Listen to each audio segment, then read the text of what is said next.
Hey, gamers, quick ad break. As you probably know by now, the Beyond Solitaire podcast is proudly sponsored by Central Michigan University's Center for Learning Through Games and Simulations. And that is a project that I'm super excited about because I believe that learning through play is the best way to do it.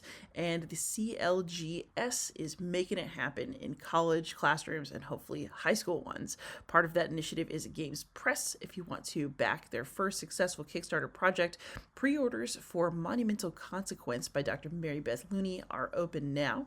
And keep an eye out for Rising Waters, designed by Dr. Scout Bloom. This is an upcoming game about the Mississippi flood of 1927, one of the worst natural disasters in American history.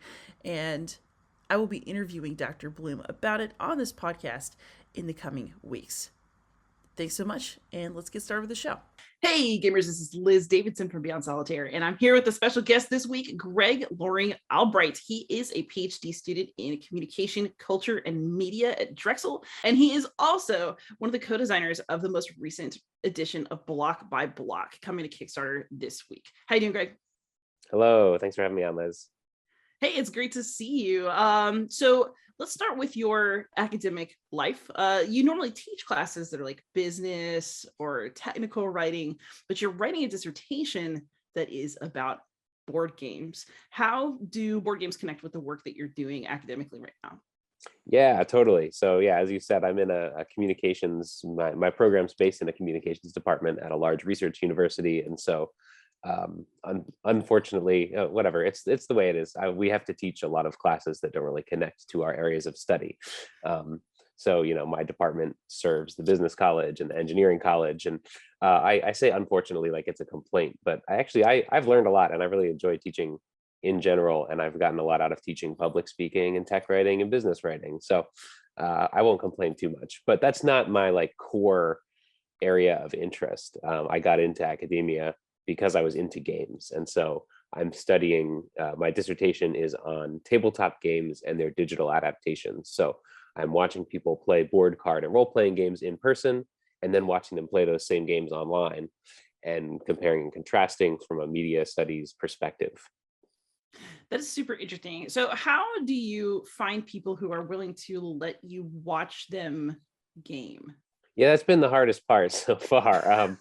Recruiting is not as easy as I thought it was going to be, in part because a lot of my contacts in the gaming scene are designers. I've done a lot of game design and gone to a lot of playtester group meetups. And pretty early on in discussions with my committee, we said, it probably makes sense to focus on games that are kind of settled in terms of their like textuality as a game. And so prototypes, games that are in development, just sort of are all off the table for this project. So immediately a ton of my recruiting power just disappeared because I couldn't go to my game developer groups and be like, hey, can I watch your playtest for my dissertation?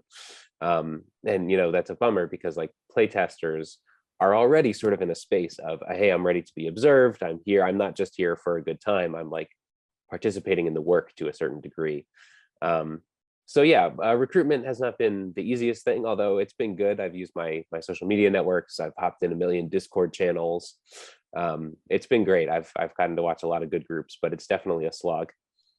What is the furthest afield gameplay that you've gotten to observe since you have the power of the internet? What session was the furthest away? I guess I shouldn't say what game they play because that the cross section of the country and the game might help you figure out who they are, and they should be anonymous. But I watched some folks from Denmark playing a game, and thankfully they were all fluent English speakers, which was one of my constraints. But it was real fun to get to watch them play. And then part of my project is also I invite every participant into an interview. So I got to interview some of them as well, and getting to hear about gaming scenes beyond the US was pretty cool. Do people, I mean, obviously people act different when they feel observed. So how do you get the most naturalistic response from gamers possible while you're watching them and they know it? It's definitely a real problem, and it's an understood problem within the discipline, within social sciences in general. And the sort of like top level kind of first order response is just kind of like, well, if we want to get this good ethnographic data, we just have to accept it. Like, there are things that I can see being there that I wouldn't be able to see if I were to sort of set up some sort of like hidden camera setup or some experiment where, the observer effect would be reduced. So it's good to have an observer there because I can be an intelligent observer and gather data, but it definitely does let people know, hey, you're being watched. So the short answer is, it's not perfect data. We'll never know what things are like when no one's there. Aside from autoethnographies, but then it's like, if you're observing yourself, don't you just create an observer effect on yourself? But in terms of actual practical steps online, it's nice because I can get on a Skype or a Zoom and just black out my camera and turn off my mic, and people still know I'm there, but because I'm not interacting or responding, it's easier for them to sort of subconsciously kind of forget a little bit. In person, it's harder. I try and like sit farther away from the people in the room and like let them play and not, some of my first observations when I was like doing pilot studies and stuff, I would kind of lurk around and try and see the board, and that then nobody likes that. So I set up a camera, and that is in itself a little bit intrusive, but then I at least have footage that I can say, okay, when so-and-so was like shocked, why were they shocked? And I can go and look at my footage and say, oh, that's the move that was happening. So yeah, it's not perfect data, but it's acceptable to my committee and to the discipline. And so that's enough, I guess. Hey, nothing's perfect, but that sounds interesting all the same. How do you ensure that you are getting a diverse enough population that you're watching? Because I feel like that would also be a challenge, especially since you're reaching out through your sort of personal connections and through social networks, and that would automatically start limiting who would respond. How do you check for an appropriate like range of diversity and enough samples to give you a real sense of, I guess what scope are you working with? Does it limit that? Yeah, that's a real thing that I'm thinking a lot about. I'm not, in my study, I'm not asking demographic questions, in part because I don't want to intrude or put people off. I want people to just feel this sort of naturalistic flow of play. But that comes with exactly this of like, when you assume the default, you are just getting the default.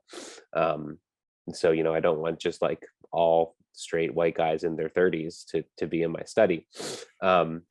I have had good luck in sampling, and I basically attribute it to luck. Like I am keeping these things in mind. I am definitely trying to ensure that I have a diverse population, but I haven't had good luck to like, what am I trying to say? I don't want to like tokenize people, and I don't also want to like, create a problem in my data set by recruiting in certain focused ways. So I just have to chalk it up to luck that I've had a good sample, especially with regards to gender diversity. It's been great. I've watched a bunch of groups that have been like majority or all women, which is awesome. I've had really good age diversity. I watched one group that was like a family in there. They were all like the children of this woman who was like in her 70s, and they were all like in their 50s, and they were all playing a game together, and that was rad. I'm still a little short on racial diversity, but I'm getting there. It's not all white people, and it's definitely not just like one of each token otherwise.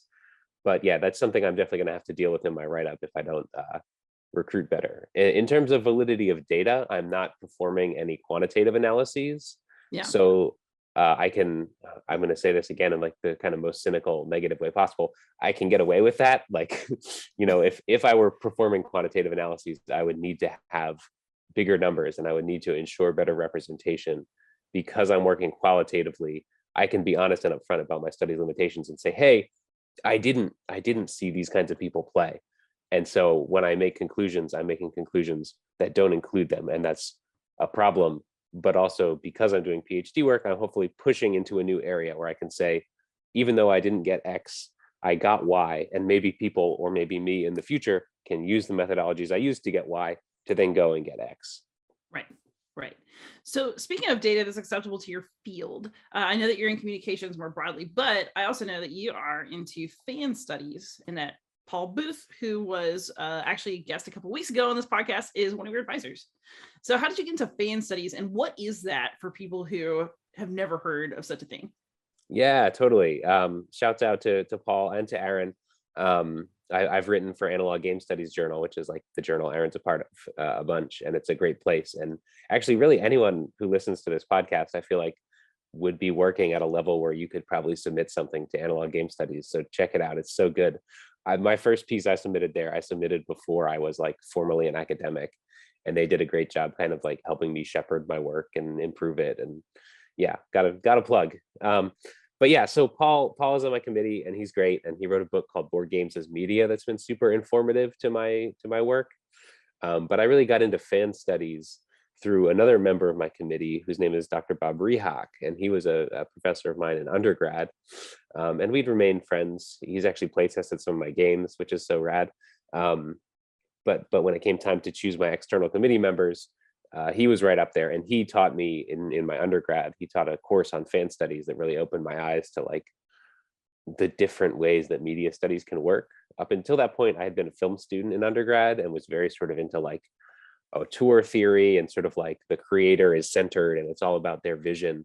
And fan studies takes that and flips it on its head. And fan studies says the maybe not the only power, but a big power that media texts, and in particular like cult camp fan texts have, is that the viewers and the consumers and the players have the power to make the meaning out of the text. So that's like the one sentence summary of fan studies, right? That the fans make the meaning, not or in addition to the creators. So some maybe understandable examples of that would be something like fan fiction, where people ship different characters. Or I actually sort of feel like the entire Harry Potter community, in response to how we're all feeling about J.K. Rowling. I mean, what I see is that people who love the material and are now upset with the author are kind of reclaiming that material for themselves and making their own meaning out of it in order to keep something important and maybe not support something that they don't approve of. Yeah, totally. The sort of one of the seminal texts of fan studies is called Textual Poachers by Henry Jenkins. And he sets up this metaphor of poaching, exactly what it sounds like, hunting on land that is not yours, stealing from the king, which, like, as an anti-authoritarian is super, I love it. And that this example that you're describing of trans-friendly Potter fans kind of poaching J.K. Rowling stuff, and just I imagine someone just like running up to her and like grabbing Harry and Ron and Hermione and hauling them off and being like, they're not yours anymore, they're mine now. And that's what, to me, that's why fan studies is so exciting. Yeah, and that's so interesting, because I think in our culture, we think a lot about copyrights and, this is my property, it's my intellectual property, which, I mean, as somebody who puts my own stuff on the internet, I've 100% had somebody rip off one of my YouTube videos and just, ask for a takedown when notified, because, hey, that's mine. Right. So, fan studies, it seems like it's a little bit edgy, right? In the sense that, maybe an author doesn't feel comfortable with it, but at the same time, I mean, when you made art, who was it for? Right. And I think the thing that makes fan studies so like powerful and exciting, and not just like this sort of lazy plagiarist ripping off your YouTube video, is that fan work is inherently transformative. That, if you're going to, we keep going back to Harry Potter, which is not a fandom I'm into. Star Trek. What about Star Trek? I'm medium. Whatever. Anyway, what is your fandom of choice? We can use it. Fandom is so troubled. I have so many. I don't know. It's so hard to say. Anyway, we'll stick with Harry Potter. It's like, if I just sort of like rewrite Harry Potter with the names changed, debatably that's transformative. But if I like, make Harry trans, suddenly that's like very transformative politically and narratively. And so that's why fan studies and plagiarism are different, right? To Right. be truly doing some fan work is like to change the meaning of a thing. Yes, and I think I like the idea of changing meaning, and I do think that applies to games in a really special way, because games are essentially art that is created specifically for every group to have a different experience with the game that they play. Like, you can't make a game and then dictate how it's going to be experienced in play at someone's table in their home. Yeah, totally. I have this theory that probably someone else has already written up elsewhere, but I keep like chasing it around, and this idea, and feel free to take this if you're listening and want to write a paper, because I'm so deep in my dissertation I'm not going to get to it for a while. But this idea that like games, and specifically here I'm thinking about tabletop games, although maybe it's also true for video games, are these sort of like tailor-made fan texts where it's like to play a game is to both participate affirmationally and transformationally. And what that means, I'll break those terms down. Basically, affirmational fandom is sort of like Disney adults, right? Like I love it. I love it. And you can sell me a million things about it and I will buy them and put them on my car. And transformational fandom is this other thing we're talking about. So these are two more contemporary models of fandom. Affirmational being you work with the creator, transformational being you work against the creator, or parallel to, or whatever. But board games have this weird space where it's like, to play them and to follow the rules is to be an affirmational fan. You're doing what the creator wants you to do, but you are also like having a new experience and bringing your own meaning to it and having these emergent outcomes that the creator maybe predicted but maybe didn't. And you can also like play a game by the rules but also interpret it in ways that the creator didn't intend, and that's very transformational, and that's weird and that's cool, and that doesn't fit with a lot of models of media fandom. Yeah, I actually think maybe in a way designers are also the ultimate like transformational fans, because I had Ricky Royal on last week and he was talking about tinkering with aspects of games that maybe you want to change. And I know that people who talk about prototyping are literally taking games apart and like using their components to create different games. Yeah, totally. Yeah, there's something really special about that. For So real. can you reveal any of your fan studies related thoughts for your dissertation so far, or are you It's not ready to talk weird. yet? No, yeah, fan studies it's been a through line in my academic career for sure, ever since I was an undergrad and like had this transformational, to use a term we're using, class with Bob. But it's actually not that central to my dissertation.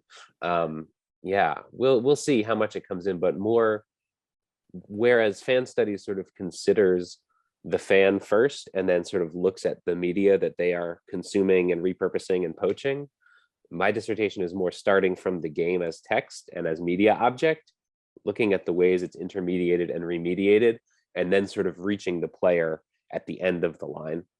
Who knows? I have some chapter drafts I have to submit to my committee, and they might tell me to flip that on its head. But yeah, I don't know. The fan studies perspective is interesting, but it's not one I'm at yet with the dissertation. Interesting. So even though fan studies is a major through line for you, you're also on here partially talking about the fact that you're an author delivering a message through a game because you're one of the co-designers of Block by Block. So can you tell me about that game and how you came to be involved? Yeah, totally. So Block by Block is a board game about protest and social insurrection. The first edition was published in 2016, designed by TL Simons and Rocket Lee. The second edition came out in 2018, and that was just TL on his own. And then this third edition, which we're subtitling Block by Block Uprising, I'm involved with, and it's hitting GameFound, on the 15th of February. So yeah, I was a fan of the game from the get-go, and I'm using that term intentionally. My partner found the game on Kickstarter, we backed it, and I loved it, and I played it all the time, and I like thought of like rules mods and was like super into this game. And so I got to meet TL at PAX Unplugged, and one thing led to another, and we ended up in the same playtesting group. And so when TL was thinking about, initially it was going to be an expansion, but then it became a new third edition of the game, and he wanted a co-designer, and so he asked me if I wanted to participate, and I was over the moon. So I was like, yeah, of course, I'll happily be a co-designer. So you went from fan to co-author. So you've been on Totally. actually both ends of this gaming project. Yeah, for real. So what is Block by Block about exactly? Yeah, so Block by Block is a dice placement cooperative game. It has a semi-cooperative mode as well, but it's dice action selection. So you roll dice, use them to take actions, and the actions you're taking are towards the liberation of a city. The story is sort of this like moment of unrest, of uprising, where the people of the city are oppressed and they are unhappy, and they get in the streets to express that dissent, and they start liberating parts of the city. They push out the police, they barricade them, and they hopefully transform the governance of the city into one that is more people powered and democratic. So this is a game where you actually are confronting legal authorities and the police. Yes, yep, totally. The police are in like true co-op game fashion, like in Pandemic, where the disease cubes come out, in Block by Block, the police cubes come out. So this is interesting because the game was first published in 2016, which is before I think our culture started to talk about policing and police brutality the way that we have in the last couple of years. I actually, if I remember correctly, it was originally inspired by things like the Arab Spring. Is that correct? Yeah. And I mean, like, Ferguson was 2013, 2014. So the sort of the upswell of things that sort of continued and reached its sort of recent apex in 2020, was starting. But yeah, it definitely wasn't a central topic in the way that it is now. But you're totally right. TL and Rocket were definitely inspired by the movement of the squares in Europe, the Arab Spring, the Oaxaca teachers protest, like these early 2000s sort of protests and uprisings were the sort of germ that like started to spawn into Block by Block. Right. So from our fan studies, from our readers' perspective, it's really easy to read this game in terms of the Black Lives Matter movement or other protest movements in the United States. But you could, depending on your perspective, read it as connected or anchored in other conflicts that interestingly have similar parallels now that we're talking about it. Yeah, totally. And the game itself is like intentionally abstracted. The art style is very cartoony. The blocks are these cute little like square people who are like raising their arms in the air. And the districts of the city, the board is 5x5 grid of tiles, and each tile has a name, but it's an abstract name. It's like the gentrified neighborhood. It's not like West Philadelphia. So you can sort of map onto the city and the story of Block by Block what you want, and that's very intentional. From these choices were made before I was on board, so I didn't make them, but I align with them as someone who wants to think about fan studies and letting people bring their own meanings to the game. That abstraction was important. Nice. And the other thing that's interesting about this game is that you really work to model different ways of showing resistance in a city. Is that correct? I mean, what are some of the things that you can do as part of your liberation movement Block by Block? Let's start there. Yeah, totally. So I'll, without hopefully getting too deep in the weeds, I'll just list all the actions that the players can take, because that sort of vocabulary is like a big part of how games work, right? So you can spend your dice in Block by Block to move. You gotta move around the city to get to the key spots. You can barricade, which is like setting stuff up in the street to prevent the police from moving. You can loot. So you can, and loot has two dimensions. You can either take stuff rapidly, and then that puts down a fire token, which sort of blocks out future opportunities, representing like some of maybe the ill will you've created or maybe the physical destruction you've created. Or you can loot in a way that it's really more like building solidarity. You put down a graffiti token, and those will fuel your mutual aid centers. So that's the loot action. It has two kind of polarities. And am I missing one? You can occupy. This is huge. You build occupations, which are like these encampments that we see where people are gathering together and building strength. In game terms, they function sort of like buildings in like a worker placement game, where they give you access to new types of actions. And then the last action you can take is you can attack. You can push the police out of your space, or you can damage their vans and hopefully destroy them. So the one I want to focus on is looting. I find this really interesting that looting has kind of like a two-pronged effect in your game. Whenever I read news stories about looting, it's always, why are these angry people so carelessly destroying their community? And these are businesses that are local to them. Why are you hurting yourself because you're mad at the government or about a cause? So how would you respond? I mean, I've never heard of looting as a good thing. Yeah, but totally. It clearly is in this game. So how did that form, and like what are the philosophical underpinnings behind that, so that people can kind of get a sense of where you're coming from? Totally. So, I mean, there's a number of directions this conversation can go. I think one thing that TL said recently, and we were talking to somebody else about this, was a slogan that was popular in some of these early 2000 uprisings was loot back, which is this notion of like global capitalism has looted our lives, right? Especially people who are oppressed, more oppressed than me. My life is pretty good in most aspects, but capitalism loots. That's what it's an extractive logic. It takes money and things from people and puts them in the hands of the bosses. And so at a very primal level, looting is just sort of an angry expression of, that's unacceptable. You did this to me, I will do it back to you. To address your second concern of like, maybe not your concern, this concern that you've sort of given voice to here, that like people, people like, why are you damaging your neighborhood? And it's like, yeah, sometimes, like when I was in Philly in 2020, and a local shop got its windows broken, and it was owned by a local guy, and he talked to the neighbors, and people kind of pooled some money together and helped fix his window. But most of the time, the places that get looted are not locally owned, right? Like Walmart is kind of an extractive corporation, and I'm not going to cry a tear if people loot a Walmart, because Walmart has hurt their community in big ways, and indeed has probably provided more harm to those local businesses at a structural level than people who broke the window did. So that's the second level. To connect to some theory, Vicky Osterweil's book In Defense of Looting, it made a big splash when it came out. A lot of people were mad about it, but it does some work kind of connecting capitalism to colonial logics, right? A thing that a lot of people are talking about in board gaming right now. Why are we so positive about colonialism in board gaming? A Walmart is not that different from the East India Company. It just happens on the same national turf, right? The value of the neighborhood is extracted via underpaying workers, via goods that are accessible but maybe not good for the neighborhood.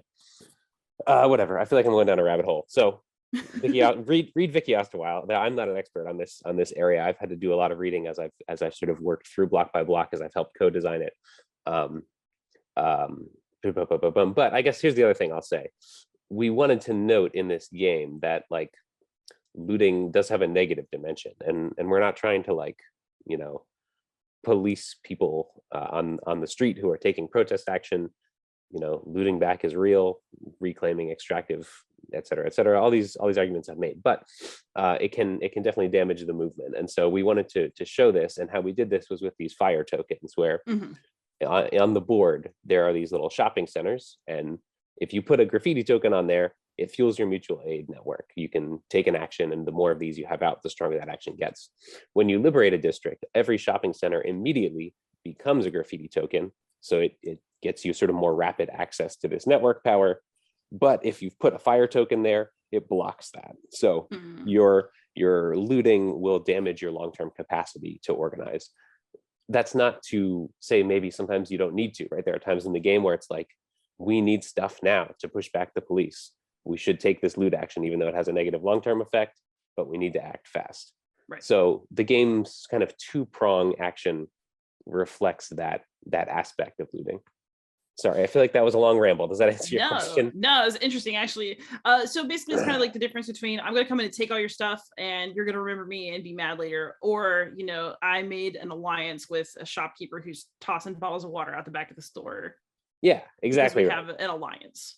Right. And it's it's sort of like the generation of that sentiment that you've said, that if you take the loot action with the fire, maybe then the business owner is going to go on the local news and be like, these protesters breaking my windows. Whereas, but maybe you needed to do that to stave off a police attack. Whereas, if you have the time to show up at the shop owner's store and be like, hey, could you give us some water? Can you contribute some food?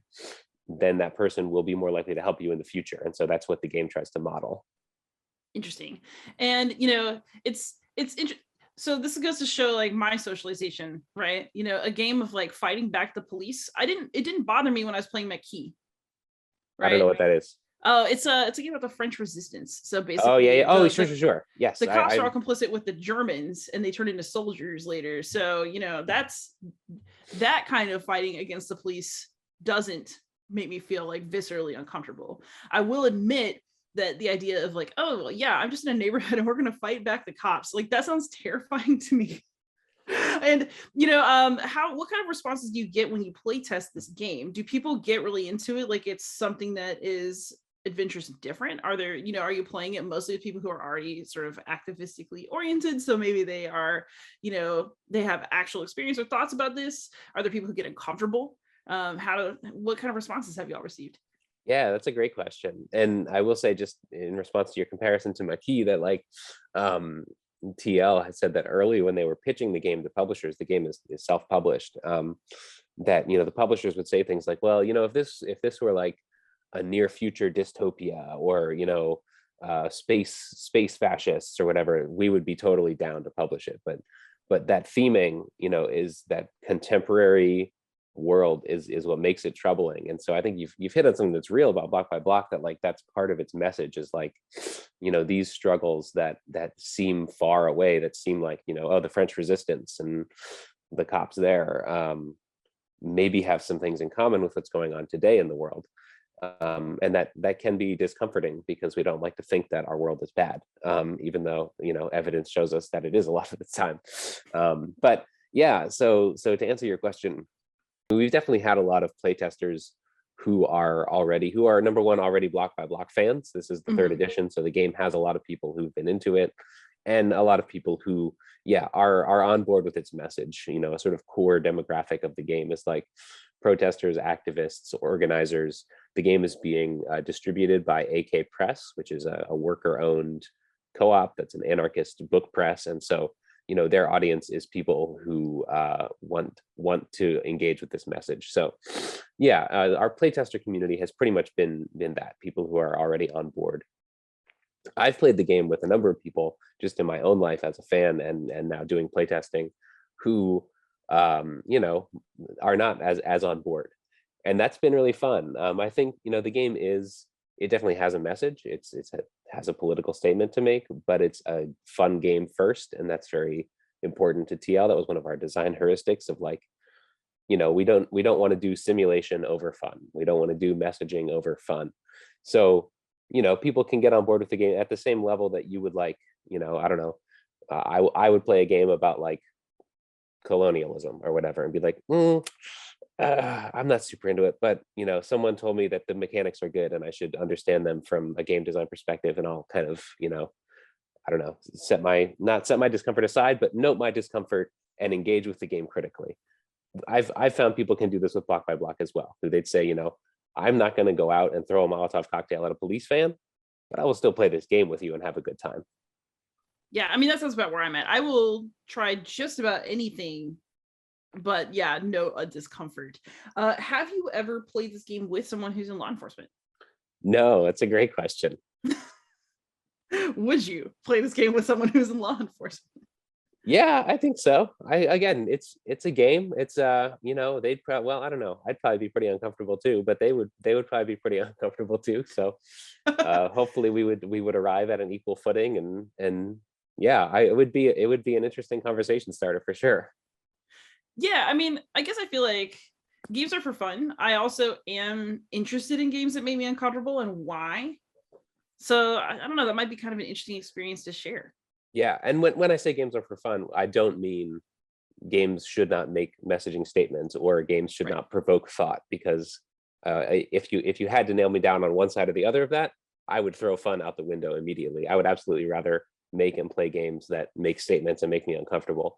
But just strictly from like a product design perspective, TL and I thought about, well, this game could become something a little more simulative, a little more like hard war gamey, where it's like played probably in circles more like the circles you roll in, but we wanted to push a little more into like the not quite the mass market space, but like the normal hobby gamer who might not play no, McKee's not a good example, but like some, I don't know, some like heavier coin type game, like a coin resistance game or something. Yeah, which would be, I think coin is starting to go there, right? There was like a Gandhi coin game, and now there's like the Cross Bronx Expressway. I listened to your interview with Non-Breaking Space, like that space is super cool. He's super cool. It's not a coin game. I was my bad. But it is a coin inspired. Okay, but it's GMT, right? Yes, it is. Okay, cool. My bad. No. But yeah. So okay, I like this. Pitching it towards people who might not have thought about games this way before, because that, to me, anybody who wants to like let games provoke thoughts, that's interesting to me. That's my eventual goal in with what I do. Totally. And it's my hope that like this game can sort of serve to bridge that gap. Is maybe a little too aspirational, but like it's a game that brings the sort of like critical, thought-provoking message gaming into the space of people who like just want to play the next Euro and look at the pretty components, and hopefully it can move in that direction. Yes. So one thing I've really enjoyed about this last segment of our conversation is how many sort of authorial statements that you've made, talking about putting an argument into a game, recommending that we, go and look at various books and arguments to better understand your viewpoint as expressed through the game. Um, how do you reconcile that with your interest in fan studies? I mean, you're essentially creating something with messaging that you understand, but that people are all going to see based on their own experiences and political positions. I mean, is this something that you expect to just immediately be out of your control the moment it's released into the world? Yeah, I mean, it's like the question of, this is sort of one of the big questions, especially of early fan studies, of like, what does it mean to be a good reader or a bad reader or an undisciplined reader? And, how far can you take the text, right? Sort of true, like extreme hardcore reader response theory might say something like, the text doesn't matter, it's just what you bring to it. I'm making a straw man to make a point. Obviously, that's Yeah. true reader response heads don't come at me. But I do think there is a sort of level of, you have to read the words on the page, right? You have to say, well, these things are in Block by Block and these things are not. And so I can bring my own thoughts to it and interpret it and remix it and fan work it. But to a certain, there are times where it starts to become unrecognizable. Like, I don't know, I'm trying to make up an example, but I can't. But basically, there are things in the text and there are things in Block by Block that it would be hard to sort of write oppositionally against, right? Like, the game is about liberating the city and the game is about liberation. And so if you bring a reading that's about oppression and you say, actually, what we're doing in this game is we're trying to oppress the city, I would have a hard time arguing that that's a valid reading. Does that make sense? Does that answer your question? Yeah, totally. At the same time, though, people have a different understanding of what liberation is. So to me, the people who seem most likely to be interested in a city uprising, other than protesters, of course, are people who are stockpiling ammo at their rural estates, or Yeah, people who we actually had an uprising. It was on January 6th. The anniversary right. was pretty recent. And so, I don't feel this way. I, in fact, feel that was a treasonous act. But, a lot of the people who were involved in that felt that they were asking for liberation and for freedom. And do you think that they could play your game and see themselves in it? Yeah, that's a really good question. I think they could, although I think that would be misguided. On, at a surface sort of naive level, it's like, yeah, there is fighting with the police. There are barricades. These are things that we saw on January 6th. But the art and the narrative and the sort of undergirding thematics of Block by Block pretty clearly start to rub against the realities of the January 6th or like the Ottawa trucker convoy, like these sort of rightist authoritarian uprisings. Like for instance, the people in the game of Block by Block are the workers, the students, the neighbors, and the prisoners. And the January 6th folks, maybe there were some students, some like college Republican types. There weren't really workers. They were all like white collar rich people there. The neighbors, both these right wing uprisings have been very unpopular in the cities they've happened in. So the neighbors were not there. What's the last group? The prisoners. These are like law and order people who wouldn't caught dead associating with the prisoner. So already there's a clue in Block by Block that like this isn't that.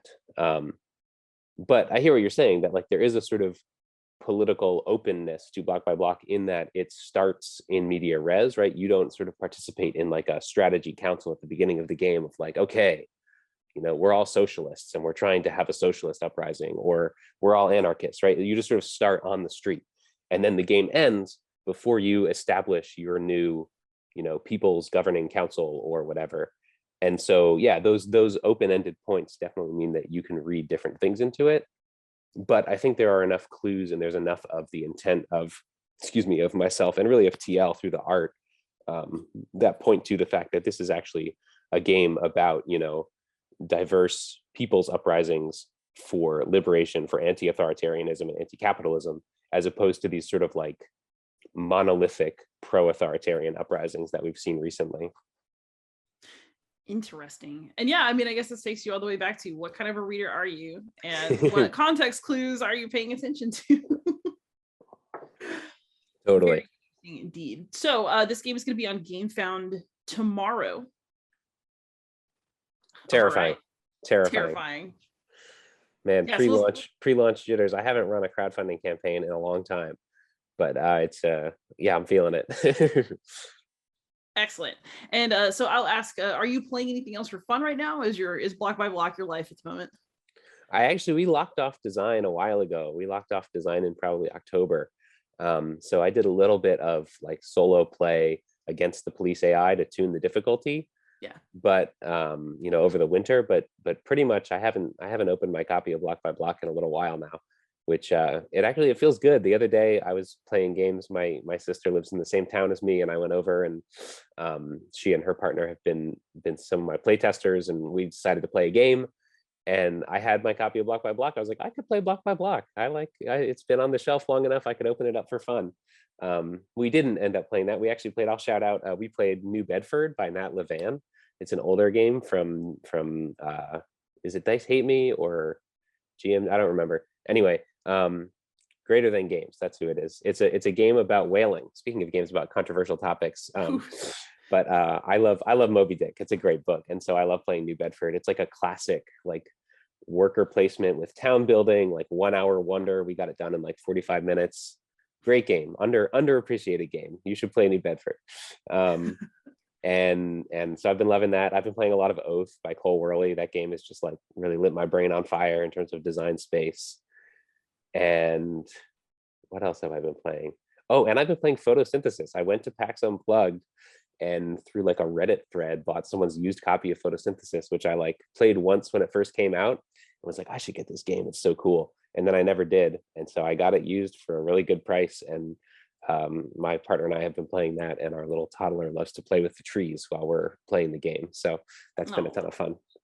That's adorable. Are you still offering to, well, are you still taking observation offers for your dissertation? Are you still actively looking for people to watch while they game? I have a very niche ask, and I will put it out there because I'm like desperate. I've reached saturation on every category except in-person role-playing games. So if you are in Philadelphia or Central Pennsylvania, which are like my two recruiting areas because I live around there, and you play like D&D or Fate or other role-playing games in person, not online, hit me up because I need to get a few more observations before my committee will let me call it done. So yeah, I'm in Atlanta, or else I could actually probably help you with that. Again, this is why I feel weird making a call on like a broadcast medium, but if anyone listening happens to be, I'm so close. I'll need a few more. You never know. That's right. Good That's gamers right. are out there who will help. Yes. And how do we get in touch with you for any reason, to ask questions, to talk about Block by Block, to offer to let you watch them play a game? Yeah, totally. So you can reach me at my institutional email address, which is GS as in Sam, A33@drexel.edu. You can also follow me on Twitter. My academic Twitter account is Greg_L_A. And I have a game design Twitter account that's locked right now because I'm on the academic job market and I don't want all the professors who might be hiring me to see all the dumb stuff I tweet, but that's at Greg is on the go. If you're not going to hire me for anything, you can totally follow me there. I'll put a request and I'll accept you. Excellent. And as you'll know out there, you can find me anywhere as Beyond Solitaire. Thank you so much for listening, everybody. Leave us a like, a comment, subscribe, check out Block by Block, and happy gaming, everyone. Thanks for having me on, Liz.